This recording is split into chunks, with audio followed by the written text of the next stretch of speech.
Palagi na lang talaga sa araw-araw ang hirap mag-isip ng ulam. Tayong mga nanay, mami ang laging nagkukonsumi kung ano na naman ang ating maiulam sa buong maghapon. At eto na nga yung sinasabi ko sa inyo guys na wala talaga akong maiko-content na iba kundi more on cooking. At kung ano pang kaanik-anikan dito sa amin. Sana ay hindi kayo magsasawa sa panonood ng aking vlog. Kahit iilan lang kayo, mahalaga kayo sa akin, sa amin ni Yosen. At sa mga nagpapalipad dyan sa akin ng mga tala, maraming salamat sa inyong lahat. Hindi ko na kayo maisa-isang banggitin at alam ko naman na alam nyo kung sino kayo. Anyways, nagluto lang pala ako guys nitong buttered creamy pork mushroom. At kung nakikita nyo kanina, nagtunaw na nga ako ng buttered sa kawali. Ito na nga yung mushroom natin na na-drain ko na. Nang wala na nga siyang tubig, inilagay ko na yung mushroom.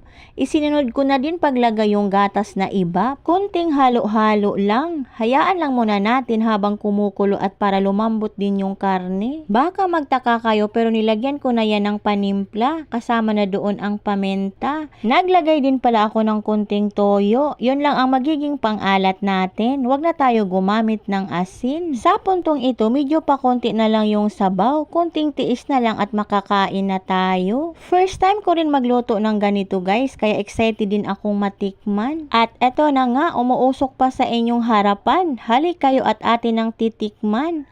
Tara! Kain. Ganda niya guys, oh. Namuso na siya. Yan.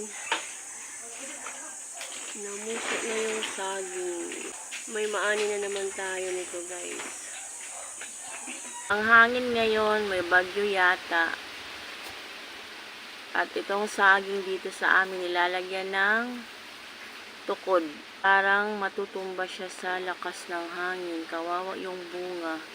Di pa siya masyadong magulang. Kaya nilagyan siya ng tukod. Ayan yung kanyang tukod. Sana nga hindi siya madalas sa lakas ng hangin kung biglang lumakas. Balik na talaga guys yung saging na pinaglalagyan namin ng tukod. Ayan na po yung resulta niya. Oh. Hindi namin alam kung pwede na bang kainin tong bunga. Parang hindi pa eh. Ayan yung bunga niya. Bumagsak na kasi talaga yung puno eh.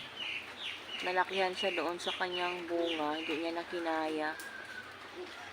Parang hindi pa talaga siya pwede. Sayang. Maliit lang kasi yung puno. Pero yung buwig kasi ng saging malaki. Kaya yung tungkod na yan, andyan naman, kaso hindi niya kinaya. Hindi kinaya ng katawan.